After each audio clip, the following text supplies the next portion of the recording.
हीराकुंड बांध किस नदी पर निर्मित है? ये हो जाएगा महानदी हो जाएगा भाई।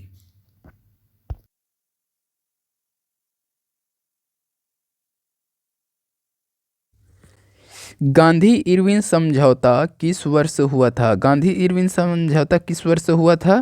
तो ये हो जाएगा आपका भाई 1931 में हुआ था। गांधी इरविन समझौता जो है 1931 में हुआ था। कब? 5 मार्च, याद रखिएगा 5 मार्च 1931 को। महात्मा गांधी और भारत के तत्कालीन वायसराय था कौन? Lord Irwin. उसी के बीच एक समझौता हुआ था जिसे गांधी इरविन समझौता कहा गया। किसके बीच? महात्मा गांधी और लॉर्ड इरविन के बीच है, जो सविनय अवज्ञा आंदोलन को रोकने और दूसरे गोलमेज सम्मेलन में कांग्रेस की भागीदारी सुनिश्चित करने के लिए एक राजनीतिक समझौता था, जिसे क्या कहा गया? गांधी इरविन समझौता कहा गया। तो इस समझौते के अंतर्गत क्या हुआ था भाई? तो सविनय अवज्ञा जो आंदोलन चल रहा था उसे समाप्त करना था, और लंदन में जो दूसरे गोल में सम्मेलन होना था कांग्रेस को उसमें शामिल होना था। ठीक है।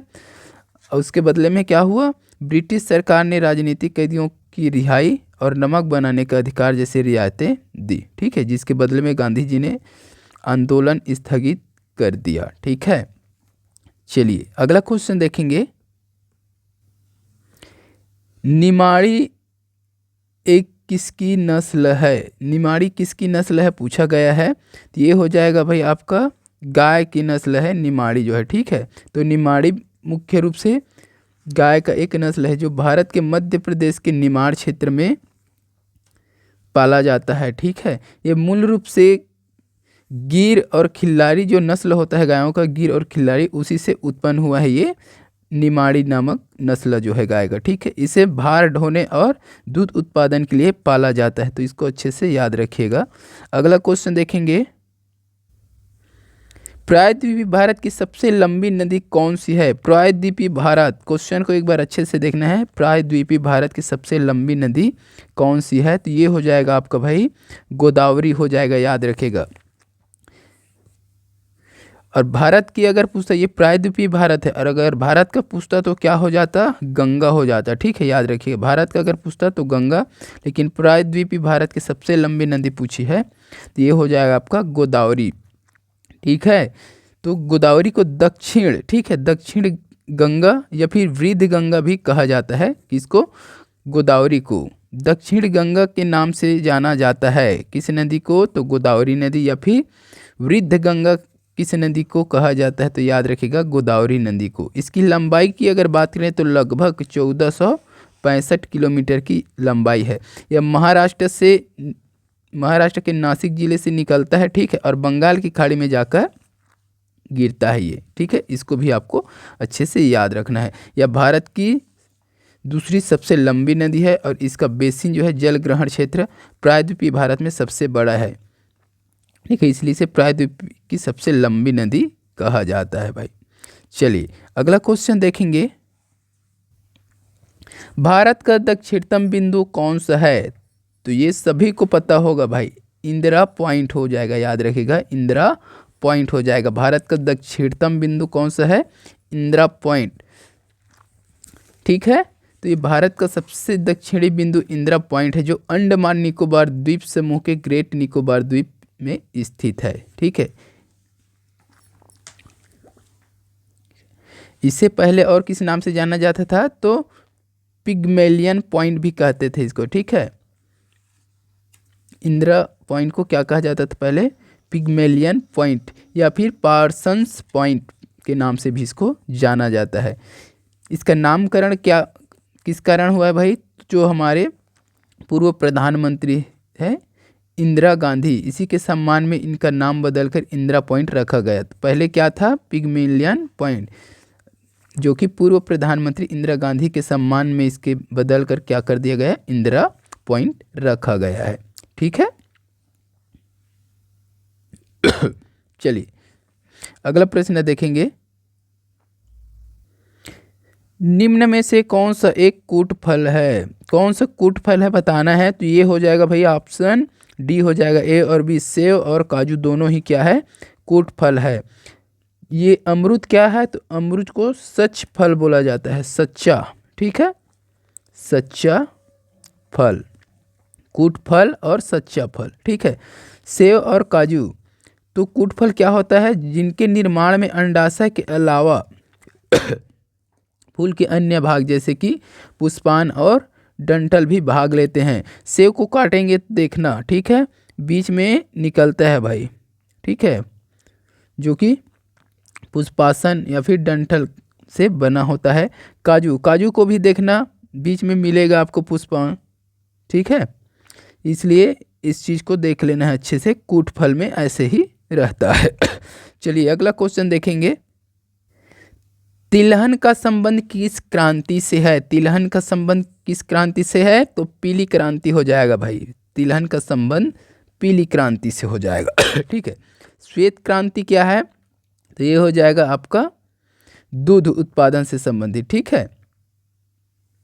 और इसी को और क्या नाम से जाना जाता है, ऑपरेशन फ्लड, ठीक है। श्वेत क्रांति को ऑपरेशन फ्लड के नाम से भी जाना जाता है। ये दूध उत्पादन में वृद्धि से संबंधित है श्वेत क्रांति, ठीक है। नीली क्रांति देखेंगे, नीली क्रांति किससे संबंधित है, तो ये मछली से संबंधित है या फिर जलीय खाद्य उत्पादन में वृद्धि से है ये, ठीक है, मछली से संबंधित। और एक बच गया आपका भूरी क्रांति, भूरी क्रांति का संबंध किससे है, उर्वरक उत्पादन से है भाई, ठीक है। तो गैर पारंपरिक ऊर्जा स्रोत या फिर चमड़ा उद्योग से हो सकता है, तो ये हो जाएगा आपका उर्वरक उत्पादन से संबंधित है भूरी क्रांति। नीली क्रांति मछली, और श्वेत क्रांति दूध, और पीली क्रांति जो है तिलहन से संबंधित है। चलिए अगला क्वेश्चन देखेंगे।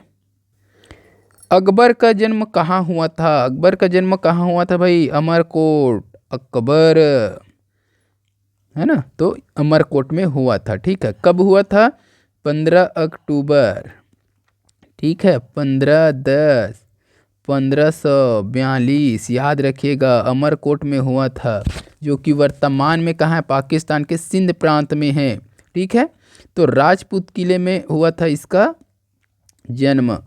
राजपूत किले में कैसे हुआ भाई अकबर का जन्म, तो वहाँ के शासक थे हिंदू शासक, ठीक है, स्थानीय हिंदू शासक थे राणा प्रसाद, उन्हीं ने अपने घर पर शरण दिया था उनको, ठीक है। चलिए अगला क्वेश्चन देखेंगे। हॉकी का जादूगर किसे कहा जाता है, हरभजन सिंह, इयान थोपे, पीटी उषा या मेजर ध्यानचंद। सभी को पता होगा मेजर ध्यानचंद हो जाएगा भाई, हॉकी का जादूगर मेजर ध्यानचंद, ठीक है। तो मेजर ध्यानचंद को उनकी असाधारण हॉकी कौशल और गेंद पर जादुई नियंत्रण के कारण हॉकी का जादूगर कहा जाता है।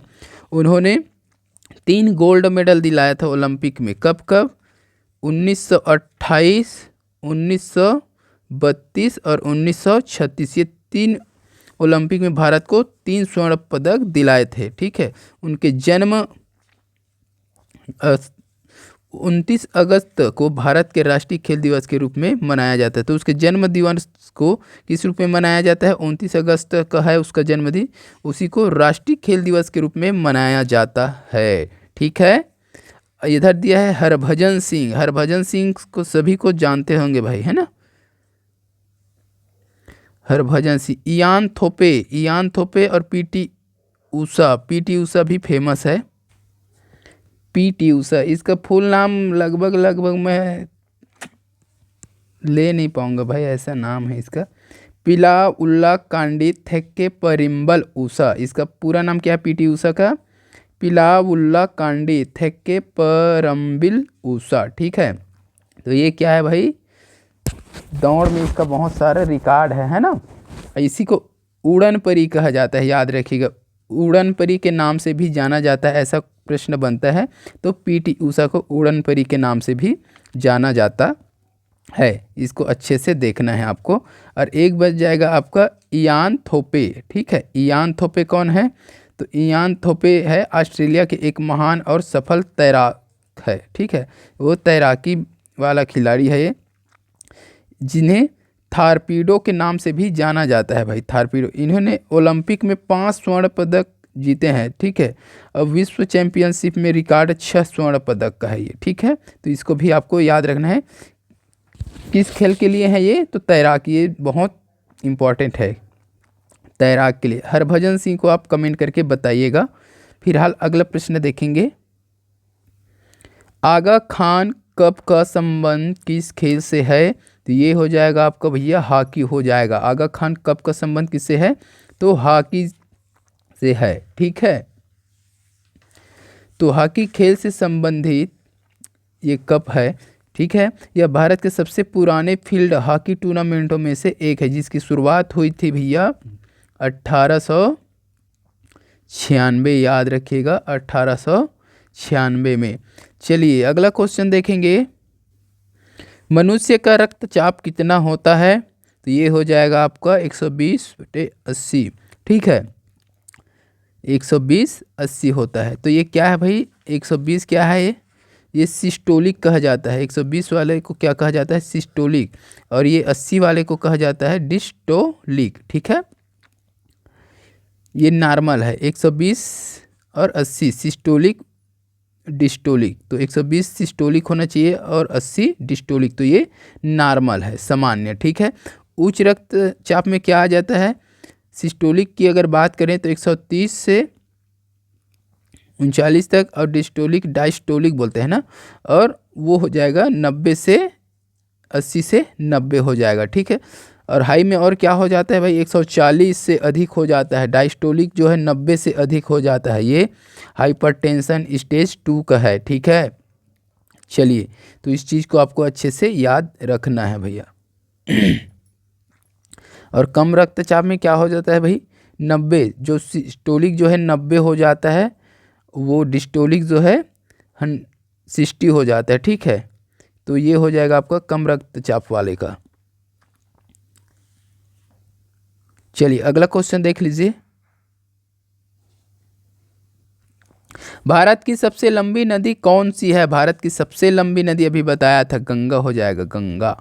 भारत की सबसे लंबी नदी गंगा हो जाएगा भाई। इसकी कुल लंबाई कितनी है? तो 25 किलोमीटर। ठीक है, ब्रह्मपुत्र और सिंधु नदी जैसी अन्य नदियों की कुल लंबाई से भी अधिक है। भारत की सीमाओं के भीतर तय की गई दूरी के आधार पर गंगा सबसे लंबी नदी है। चलिए अगला क्वेश्चन देखेंगे। गंगा नदी का उद्गम की अगर बात करें तो ये गंगोत्री ग्लेशियर से निकलकर बंगाल की खाड़ी में क्या होता है? मिल जाता है ये। ठीक है, गंगोत्री हिमनद। ठीक है, भागीरथी के रूप में निकलता है वहाँ से। ठीक है, और जाके बंगाल के खाड़ी में मिल जाता है। चलिए, भारत में सबसे पहली जनगणना कब हुई थी? तो ये हुई थी भैया 1872 में। ठीक है, भारत में सबसे पहले जनगणना कब हुई थी? तो 1872 में हुई थी। ठीक है, तानसेन किसके दरबारी कवि थे? तो अकबर हो जाएगा। अकबर के दरबारी कवि थे तानसेन। ठीक है, अकबर के जो 9 रत्न थे उसी में से एक थे तानसेन। ठीक है, तो अकबर ने इन्हें एक उपाधि दिया था। कौन सा भाई? तो कंठाभरण वन विलास। ठीक है, ये संगीतकार थे। ठीक है, कंठा याद रखिएगा, ये उपाधि पूछ देता है ना। तो ये कंठाभरण कंठाभरण वन विलास। ठीक है, वन विलास की उपाधि दी थी अकबर ने। ठीक है, इसका असली नाम की अगर बात करें तो रामतनु पांडे था। ठीक है, तानसेन का असली नाम क्या है? तो रामतनु पांडे। चलिए अगला क्वेश्चन देखेंगे दोस्तों। चीन ने भारत पर आक्रमण कब किया था? तो ये हो जाएगा भैया 1962 हो जाएगा, 1962 में। ठीक है, तो 20 अक्टूबर 1962। ठीक है, याद रखिएगा ये डेट। चीन ने आक्रमण किया था। तो चीन की पीपुल्स लिबरेशन आर्मी ने 20 अक्टूबर 1962 को भारत पर आक्रमण किया था। इस आक्रमण का कारण क्या था? तो युद्ध, क्षेत्रीय दावों में और ऐतिहासिक सीमाओं की अलग अलग व्याख्याओं के कारण हुआ था। ठीक है, चलिए अगला क्वेश्चन देखेंगे। मेट्टूर बांध किस नदी पर बनाया गया था? मेट्टूर बांध किस नदी पर बनाया गया था? जल्दी से कमेंट करके आंसर बताइए भाई। मेट्टूर बांध किस नदी पर बनाया गया था? मेट्टूर बांध किस नदी पर बनाया गया था? तो ये हो जाएगा आपका कावेरी नदी। ठीक है, मेट्टूर बांध किस नदी पर बनाया गया था? तो कावेरी नदी पर बनाया गया था भाई। यह कहाँ स्थित है? तो तमिलनाडु में स्थित है। ठीक है, यह भी एक महत्वपूर्ण परियोजना है जिसमें स्टेनली जलाशय भी शामिल है। ठीक है, चलिए अगला क्वेश्चन देखेंगे दोस्तों। श्रीलंका के घास के मैदान को क्या कहते हैं? श्रीलंका के जो घास के मैदान है उसको क्या कहा जाता है बताइए। तो ये आपको जल्दी से बताइए कमेंट में भैया, है ना। तो ये हो जाएगा भाई पटाना कहते हैं। क्या कहते हैं? पटाना कहते हैं। ठीक है, कंपोज क्या है? ये ब्राज़ील में पाए जाने वाले उष्णकटिबंधीय सवाना घास का मैदान है, कंपोज जो है। ठीक है, स्टेपिस की अगर बात करें तो ये यूरेशिया हंगरी मंचूरियन तक पाए जाने वाला शीतोष्ण वाला है स्टेपिस जो है। ठीक है, तो सभी को याद रखना है। और एक हो जाएगा आपका वेल्ड। ठीक है, वेल्ड क्या है? दक्षिणी अफ्रीका के घास के मैदानों को कहते हैं वेल्ड। ठीक है, पटाना श्रीलंका, ये श्रीलंका वाला है। ठीक है, कंपोज जो है कहाँ का है? ब्राज़ील का हो जाएगा। स्टेपिस कहाँ का हो जाएगा भाई? यूरेशिया का हो जाएगा। ये शीतोष्ण घास है स्टेपिस जो है। ठीक है, हाँ, ये शीतोष्ण घास का है। चलिए अगला क्वेश्चन देखेंगे। पानीपत का प्रथम युद्ध कब हुआ था? तो ये हो जाएगा आपका भैया 1526 हो जाएगा। पानीपत का प्रथम युद्ध 1526। ठीक है, तो 21 अप्रैल 1526 को हुआ था। किसके किसके बीच हुआ था? तो बाबर और इब्राहिम लोधी के बीच हुआ था, जिसमें विजयी कौन हुआ था भाई? तो बाबर विजयी हुआ था। पानीपत का प्रथम युद्ध में विजयी किसकी हुई? तो बाबर का। ठीक है, चलिए अगला क्वेश्चन देखेंगे। कुचिपुड़ी नृत्य का संबंध किस राज्य से है? तो आंध्र हो जाएगा दोस्तों। आंध्र प्रदेश हो जाएगा। कुचिपुड़ी नृत्य का संबंध जो है आंध्र प्रदेश से है। कुचिपुड़ी भारत के 8 प्रमुख शास्त्रीय नृत्यों में से एक है। इसकी उत्पत्ति आंध्र प्रदेश राज्य के कृष्णा जिले की कुचिपुड़ी नामक गांव से हुई थी। तो कुचिपुड़ी नृत्य का उत्पत्ति की अगर बात करें तो कुचिपुड़ी नामक गांव था, वहीं से हुआ है। चलिए अगला क्वेश्चन देखेंगे जो कि इस वीडियो का लास्ट क्वेश्चन रहेगा। भारत छोड़ो आंदोलन की शुरुआत कब हुई थी? ये बहुत ही इंपॉर्टेंट क्वेश्चन बार बार पूछा जाता है। तो 1942, याद रखिएगा 8 अगस्त 1942 को भारत छोड़ो आंदोलन शुरू हुआ था। किसने किया था भाई? महात्मा गांधी जी ने किया था। ठीक है, इसमें मांग क्या था? तो ब्रिटिश शासन को तुरंत समाप्त करने की मांग की गई थी। गांधी जी ने एक नारा दिया था यहीं पर, करो या मरो का नारा। ठीक है, जिसका अर्थ था कि भारतीय हैं या तो भारत को आज़ाद कराएंगे या फिर इस प्रयास में अपनी जान गंवा देंगे, करो या मरो। ठीक है, तो आज की इस वीडियो में बस इतना ही। वीडियो अच्छे लगे तो वीडियो को लाइक शेयर कीजिए, और ऐसे वीडियो के लिए चैनल में नए हैं तो चैनल को सब्सक्राइब भी कर दीजिए। जल्द मिलेंगे अगले वीडियो के साथ, तब तक के लिए वंदे मातरम, जय हिंद।